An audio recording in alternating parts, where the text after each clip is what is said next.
The difference between a poor and rich mentality isn't just about the amount of money in your pocket. It's a mindset that shapes every financial decision you make. Someone with a poor mentality often seeks security in the form of a stable job and a fixed income. They may view money as something to protect and accumulate slowly, rather than leverage for greater opportunities. In contrast, those with a rich mentality see beyond a paycheck. They understand that building wealth requires using money to generate more money, even if that means taking calculated risks or navigating uncertainty. Think about how society often praises long-term employment at one company as the ultimate achievement. It's viewed as a form of stability, a safe route that ensures you'll always have food on the table. But while this mindset may offer comfort, it can also limit growth.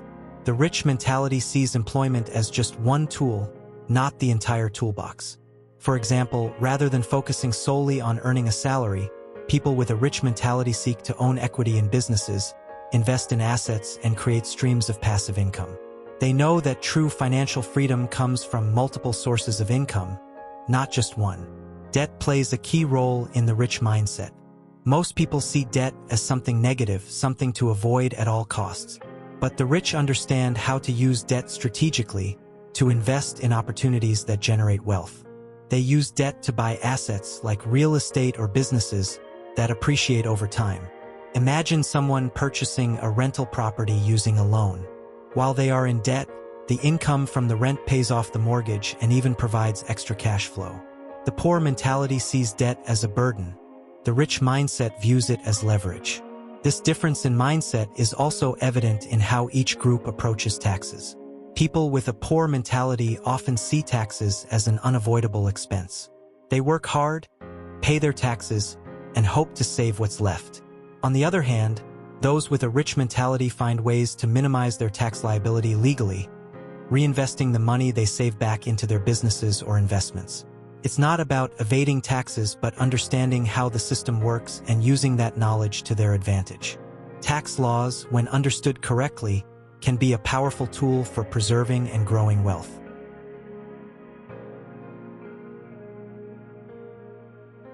The traditional education system was built to create employees, not entrepreneurs. It teaches students how to follow instructions, stick to routines, and aim for job security through a stable career. For generations, this model made sense, especially when the economy was based on industrial labor. But the world has changed dramatically, and the old formula of study hard, get a good job, save money no longer guarantees prosperity.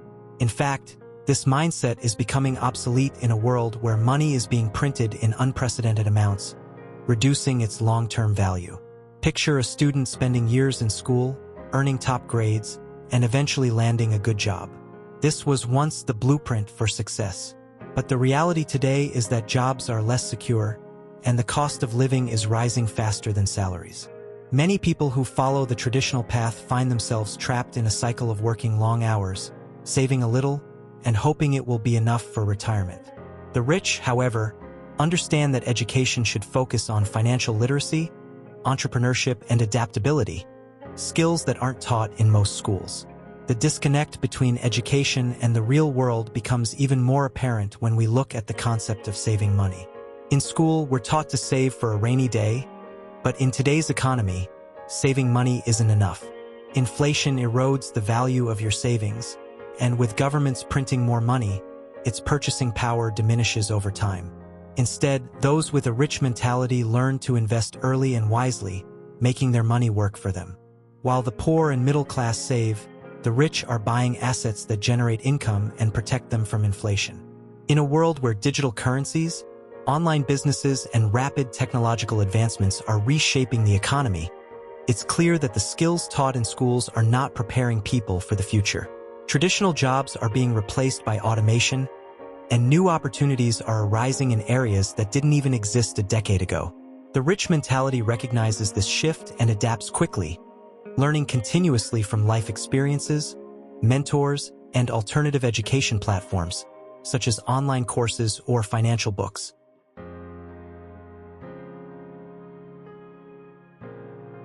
Entrepreneurship isn't just about starting a business. It's about cultivating a mindset that's open to risks, innovation, and continuous learning. The average person often associates entrepreneurship with creating a company, but it's much broader than that. It's a way of thinking where you see opportunities instead of obstacles. Entrepreneurs are always looking for ways to grow, adapt, and reinvent themselves, whether they're running a large corporation or simply managing their personal finances. This mentality separates those who achieve financial freedom from those who are trapped in traditional patterns. An entrepreneur's mindset thrives on flexibility. When challenges arise, entrepreneurs don't panic or retreat. Instead, they adapt, using every failure as a stepping stone toward success. The rich understand that failure is a learning experience, while those with a poor mentality may see it as a dead end. For instance, while most people fear debt, entrepreneurs often use it as a tool to leverage opportunities. They take calculated risks, borrowing money to invest in assets that generate more income, whether it's real estate, businesses, or even intellectual property. In this fast-paced world, skills alone are not enough. What really counts is how quickly you can pivot when things change. Entrepreneurs don't cling to outdated methods. They embrace new technologies, strategies, and ideas. They know that adaptability is a key to success in any market. Imagine someone who started a traditional brick-and-mortar business but didn't transition online as the digital world expanded. Compare that to entrepreneurs who quickly embraced e-commerce, digital marketing, and remote work. Their businesses are not just surviving, they're thriving.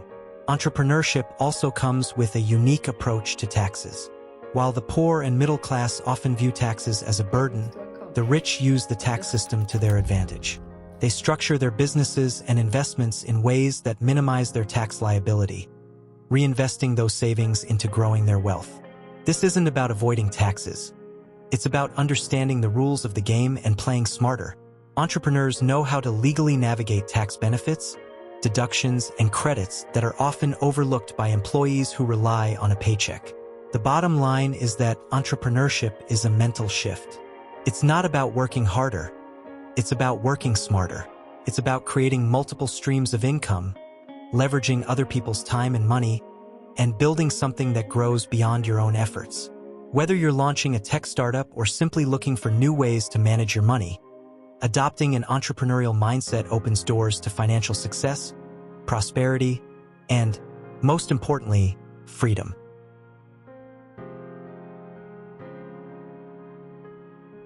Debt can be a double-edged sword. For those with a poor mentality, it represents a burden, something to be avoided at all costs. But for the wealthy, debt is often a tool, a means to accelerate growth and build wealth. It all comes down to how you understand and use it. The rich have mastered the art of leveraging debt to invest in assets that appreciate over time, like real estate or businesses. This approach creates wealth through appreciation and cash flow, while those who fear debt miss out on these opportunities. In contrast, many in the middle class and poor communities view debt as a trap. They use it for liabilities rather than assets. Think of someone maxing out credit cards for luxury items or taking out loans for cars that lose value. These forms of debt create a financial drain, leading to a cycle of working to pay off debts without building any wealth. The key difference here is that the wealthy use debt to make money, while others use it to spend money they don't have. Taxes play a major role in how debt impacts different groups. The poor and middle class often carry debt that offers no tax advantages, credit cards, personal loans, etc. On the other hand, the wealthy structure their debt strategically, often borrowing to invest in tax-advantaged assets. For example, taking out a loan to invest in rental properties not only generates income but also offers tax deductions on interest, depreciation, and other expenses. It's a game of understanding the system, and the rich are playing it on another level. One of the most powerful examples of using debt strategically is real estate investment. The rich often use other people's money, via loans or mortgages, to purchase properties. These properties generate rental income, appreciate over time, and provide tax benefits. Meanwhile, the middle class is likely to view mortgage debt as something to be paid off as quickly as possible. This mentality misses out on the potential to grow wealth through leveraging. It's not about avoiding debt, but about making debt work for you.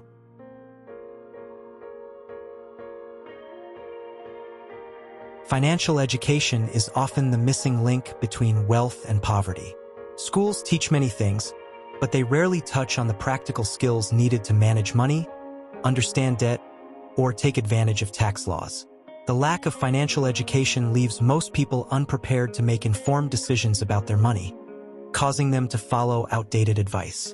This gap is one of the reasons the rich get richer while the poor stay stuck in the same cycle, never fully understanding how money truly works in the real world. Take, for example, the concept of assets and liabilities. While the wealthy understand the difference and invest heavily in assets like real estate, businesses, and stocks, most people are taught to work hard, save, and avoid risk.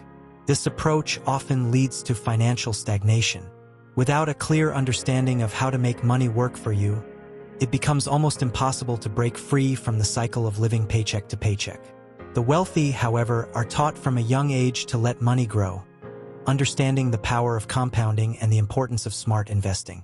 One of the most glaring omissions in traditional education is the topic of taxes. Schools rarely, if ever, teach students how to minimize tax burdens or take advantage of tax breaks. The rich are not only aware of these strategies, but they use them constantly. From tax-deferred accounts to complex legal structures, the wealthy know how to make taxes work in their favor. Meanwhile, the middle class and the poor often overpay in taxes, simply because they're unaware of how to reduce their liabilities legally. This knowledge gap can mean the difference between struggling and thriving financially. Another crucial component of financial education is learning how to leverage debt. As we've discussed, most people fear debt because they don't understand how to use it properly. But financial education teaches that not all debt is bad. When used wisely, debt can become a powerful tool to build wealth. Take real estate investing, for instance.